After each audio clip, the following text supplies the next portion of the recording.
교재 14페이지입니다. 지혜는 하나님의 자녀들이 생명의 평탄한 길로 인도하는 지혜자의 명철에 귀를 기울이고 멸망의 길을 걷도록 유혹하는 음료로부터 멀리 떠날 것을 요청합니다. 성적인 유혹이 찾아올 때 그 길에서 떠나야 합니다. 성적인 죄에 빠질 수 있는 환경 자체에서 멀리 떠나고 성적인 유혹의 대상으로부터 적극적으로 자신을 단절시켜야 합니다. 이는 생명과 직결되어 있을 뿐 아니라 재물과 모든 수고까지도 잃어버리게 하기 때문입니다. 오직 하나님께서 허락하신 부부의 관계 안에서 서로에게만 헌신과 최선을 다함으로 즐거움과 사랑을 누릴 것을 당부합니다. 이처럼 하나님의 자녀들은 지혜의 가르침을 받을 때 모든 죄악에서 떠나 하나님의 헤아리심을 받는 길을 걸어가게 됩니다. 오늘 이 잠언 5장 말씀도 1절에 보면 내 아들아 이렇게 시작합니다. 그러니까 솔로몬 왕이 그의 아들, 영적인 의미로는 이스라엘 백성들 또는 다음 세대에게 주는 하나님의 교훈입니다. 그런데 오늘 본문 전체 방금 우리가 해설서에서 읽은 대로 가장 중요한 기도 제목 첫 번째는 인생의 음녀를 조심하게 하소서 하는 기도입니다. 인생의 음녀, 음탕한 여인 이런 뜻이죠. 인생의 음녀를 조심하게 하소서. 자, 솔로몬 왕 입장에서 생각을 해보면 1차적으로 자신의 아들이 결혼해서 행복한 가정을 이루고 건신해야 그 보통 왕을 국부라고 하는데 그 나라가 모범적이고 왕의 자녀의 기강이 바로 서야 그 나라가 바로 서겠지요. 그러니까 그 무엇보다 왕의 아들이면 권력도 있고 모든 사람이 부러워할 만한 자리니까 정상적인 결혼 생활을 하더라도 수많은 이성의 유혹이 있게 된다. 그래서 그 부분에서 실패하면 왕자로서의 모든 권위와 그리고 나라의 질서가 바로 설 수 없다. 그래서 음녀를 조심하라. 이런 말씀을 하고 있습니다. 이 5장뿐 아니라 잠언 뒤쪽으로 넘어가도 이 음녀를 조심하라는 교훈이 끊임없이 나옵니다. 자, 3절 4절 말씀 보면 대저 음녀의 입술은 꿀을 떨어뜨리며 그의 입은 기름보다 미끄러우나 나중은 쑥같이 쓰고 두날 가진 칼날이 칼같이 날카롭게 된다. 그러니까 순간적인 욕정과 쾌락은 즐거울지 모르지만 그것이 결국은 파멸의 길에 이르게 된다 하는 것이죠. 그 결과가 9절입니다. 두렵건대 내 존영이 남에게 잃어버리게 되며 내 수한이 잔인한 자에게 빼앗기게 될까 하노라. 존영이라는 말은 고상하다, 탁월하다 이런 말이죠. 그 사람이 가진 훌륭한 장점, 그것이 다 사라지게 되고 내 수한이 빼앗긴다 하는 말은 어느 자리에 있든지 그 자리에서 오래 있을 수 없다. 인생에 낭패를 겪게 된다. 이런 뜻입니다. 그런데 이 음녀라는 단어가 잠언에 쭉 읽다 보면 이방여인이라는 단어하고 같은 말로 나옵니다.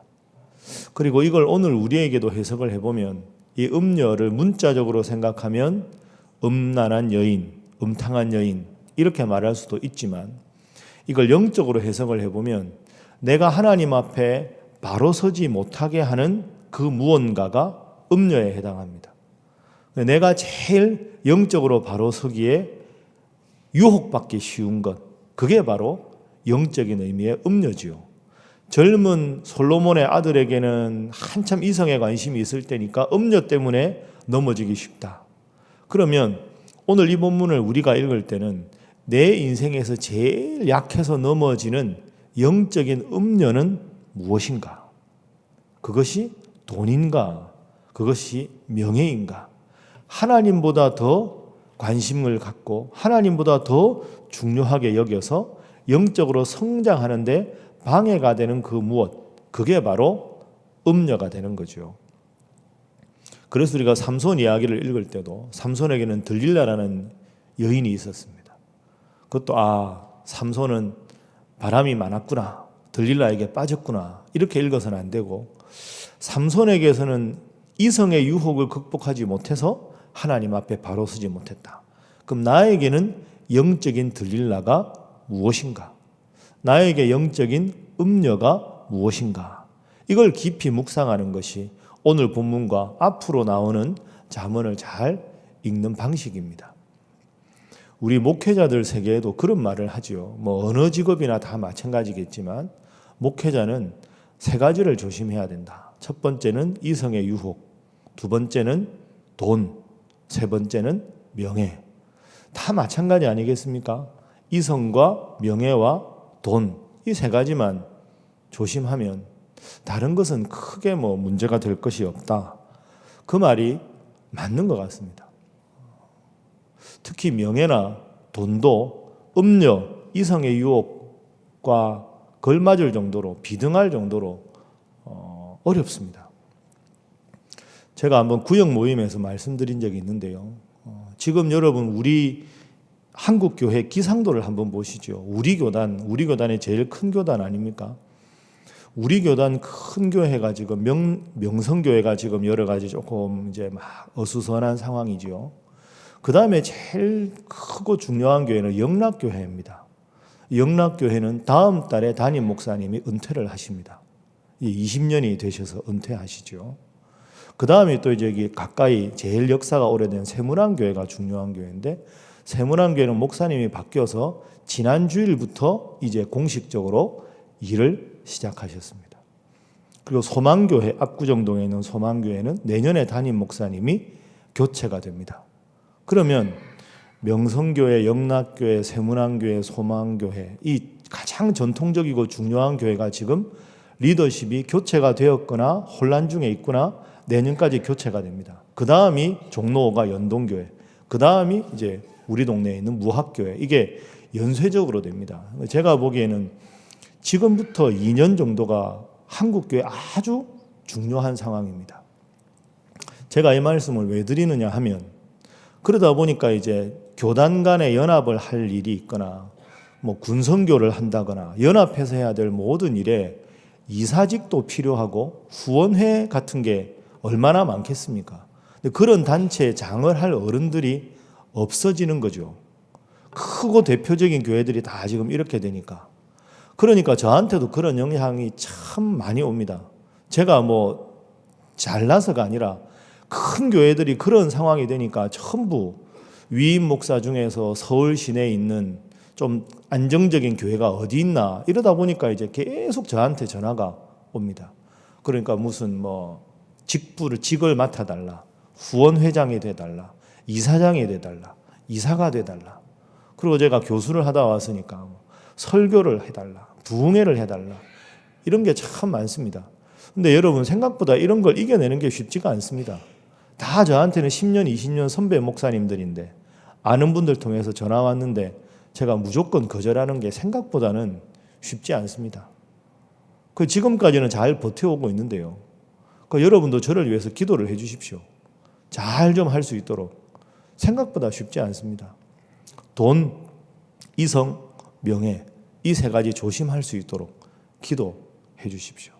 교회가 그런 거 자꾸 하다 보면 안 되지만 또 여러 교단에서의 영향력이나 중요도를 생각하다 보면 또 이런 문제가 지혜롭지 않게 처신할 수 있으니 여러분들도 여러분에게 영적인 음녀가 누구인가, 무엇인가, 그리고 우리 교회 입장에서도 교회가 건실하게 서는데 방해가 되는 음녀가 무엇인가, 여러분의 가정에, 여러분의 구역에, 여러분의 남녀 선교회 하나님 앞에 더 성숙하는데 방해하는 걸림돌이 무엇인가 여러분 생각하시고 그 걸림돌을 다 제거하고 하나님 앞에 온전히 바로 설 수 있도록 기도하시는 여러분 되시기를 주님 이름으로 축복합니다.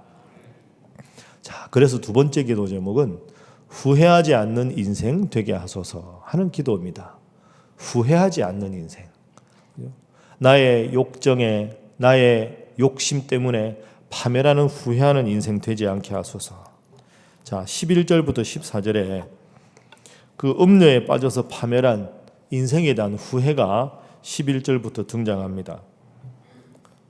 두렵건대 마지막에 이르러 내 몸, 내 육체가 쇠약할 때 내가 한탄하여 후회하는 거죠. 후회하여 말하기를 내가 어찌하여 훈계를 싫어하며 내 마음이 꾸지람을 가벼이 여기고 내 선생의 목소리를 청종하지 아니하며 나를 가르치는 이에게 귀를 기울이지 아니하였던고. 많은 무리들이 모인 중에서 큰 악에 빠지게 되었노라 하게 될까 염려하노라. 내가 그때 그 유혹을 왜 이기지 못했을까? 그때 그걸 내가 넘어서지 못한 게 나이 들어서 후회하고 안타깝게 될 날이 올 것이다. 그러니 내 아들아, 순간적인 쾌락과 욕정에 너의 몸을 맡기지 말고 항상 몸과 마음을 근신해서 하나님 앞에 바로 서는 것이 중요하다 하는 겁니다. 여러분, 벌써 12월이지요. 오늘 보면 밖에 크리스마스 장식도 많이 직원들이 해두었습니다. 참 수고를 많이 했습니다. 12월 이맘때 되면 지난주 설교도 했지만 내가 올해 어떻게 살아왔나 그런 생각 많이 하시죠. 그런데 혹시 여러분 이런 생각 한번 해보십시오. 만약에 하나님께서 지금이라도 나를 불러가신다면 내가 지금 제일 후회할 일이 무엇일까? 하나님께서 내 생명을 혹시라도 순식간에, 여러분도 보시지만 사실은 우리의 생명도 우리의 것이 아닙니다.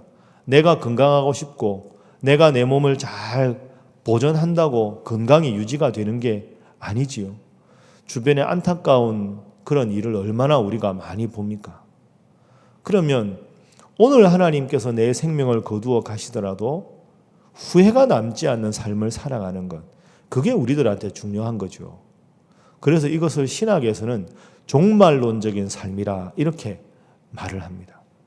그래서 먼 훗날 종말이 오는 날을 생각하면서 살아가는 게 아니라 오늘 이 순간에 하나님 내 생명을 거두어 가시더라도 하나님 앞에 부끄러움 없는 삶의 자세와 부끄러움 없는 신앙의 태도를 유지하는 것, 종말론적인 삶의 태도입니다.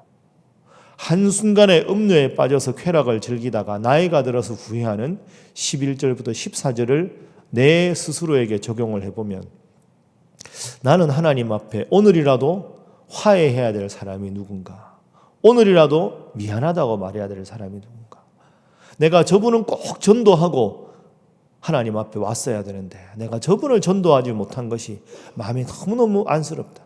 자녀들에게 좀 더 신앙적인 것을 강조했어야 되는데 여러분은 무엇을 후회하시겠습니까? 그래서 오늘은 두 번째로 기도할 때, 그리고 이제 연말입니다. 12월 한 달 동안 여러분의 인생에 하나님 앞에 후회 없는, 부끄러움 없는 삶을 살기 위해서 해야 할 일이 무엇인지 기도 중에 기억하시고 그것을 해결해서 언제 주님 부르셔도 부끄러움 없는 귀한 삶을 살아가시는 여러분 되시기를 주님 이름으로 축복합니다. 자, 이제 마지막 세 번째는 행복한 부부관계를 유지하게 하소서 하는 기도 제목입니다. 행복한 부부관계. 자, 우리 15절 말씀 한번 읽어보죠. 자, 15절 시작. 너는 내 우물에서 물을 마시며 내 샘에서 흐르는 물을 마시라. 아멘. 17절에 보면 그 물이 내게만 있게 하고 타인과 더불어 그것을 나누지 말라. 내 우물에서 물을 마시라. 16절에 내 샘물을 집 밖으로 넘치게 하지 말아라 하는 말은 나의 우물, 나의 우물에서 내가 물을 길어 마신다 하는 것은 내 사랑하는 가족들과 더불어서 사랑을 나누고 내 사랑하는 배우자와 행복한 부부관계를 유지하라. 그래서 16절에 너의 샘물을 집 밖으로 넘치게 하지 말아라 하는 말은 사랑해야 될 배우자를 놓고 다른 것에 관심을 갖거나 다른 사람에게 눈독을 들여서는 안 된다. 그래서 17절에 다시 강조하죠. 그 물이 너에게만 있게 하고 타인과 더불어 나누어서는 안 된다. 행복한 부부관계, 좀 더 나아가서 행복한 가족관계, 행복한 가정이 되어야 한다. 그것이 제대로 되지 않으면 우리의 삶에서 가장 기초적인 것이 흔들리게 된다 하는 것입니다. 하나님께서 가장 소중하게 여기시는 기관이 무엇일까요? 우리는 흔히 생각하면 하나님 제일 강조하는 기관이 교회일 것이다. 물론 하나님 앞에 교회가 중요하지요. 그런데 엄밀하게 여러분 한번 생각해 보십시오. 예수님께서는 교회를 그다지 강조하지 않으셨습니다. 예수님은 나를 믿고 하나님께 가자, 이걸 강조하신 것이 교회를 가자 하는 교회를 강조하지 않았습니다. 예수님 말씀 전체에서 교회를 단어를 말하신 게 유일하게 한 번밖에 없습니다. 마태복음 16장에 베드로가 고백했을 때 너의 반석 위에 내 교회를 세우겠다. 한 번밖에 교회를 말씀 안 하셨습니다. 물론 계시가 연속되니까 예수님 들을 이어 사도 바울이 교회를 개척하고 세웠기 때문에 예수님 관심이 교회에 없었다 하는 것도 잘못입니다. 바울을 통해 계승된 거죠. 그렇다면 우리 하나님께서 제일 강조하신 게 뭘까? 사실은 가정입니다. 구약 성경 처음으로 하나님 만드신 제도가 뭡니까? 아담을 창조하신 후에 아담이 혼자 있는 것이 좋지 못해서 하와를 만드셨습니다. 가정을 만들어 주셨지요. 하나님 최초로 조직한 제도는 가정입니다. 그리고 신약에 넘어가 보면 맨 마지막 요한계시록에 예수님은 신랑, 예수님 믿는 우리들은 신부, 가정입니다. 그러니까 하나님의 관심은 가정에서 시작해서 가정으로 끝난다. 그만큼 가장 중요한 관심이 가정에 있고 가족들의 화평과 화목에 있습니다. 가족끼리 하나가 되지 못하고 이 배우자와 사랑을 깊이 하지 못하면 내 마음속에 혼란하고 힘들고 어려운 일이 있을 때 하나님 앞에 기도하고 함께 배우자와 기도하고 그 관계가 깨어지면 다른 모든 기본적인 것이 다 어그러질 수밖에 없다 하는 것이 성경의 근본적인 교훈입니다. 그래서 오늘 본문에서도 음녀를 조심하라. 앞으로도 수없이 잠언에서 반복되는 이유가 행복의 가장 기초적인 곳은 가정이 되어야 한다 하는 교훈 때문입니다.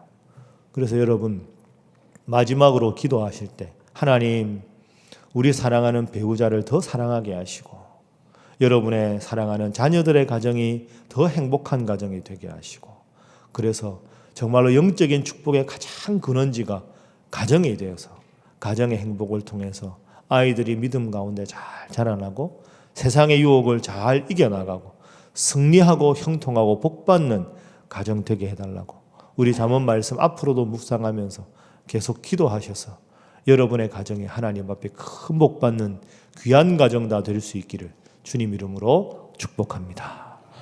자, 함께 기도하겠습니다. 하나님, 인생의 음료를 조심하게 하시고 후회 없이 매일 기도 중에 최선을 다하는 삶을 살아가게 하시며 행복한 가정, 행복한 부부로 살아가게 하여 주옵소서. 함께 기도합니다. 주여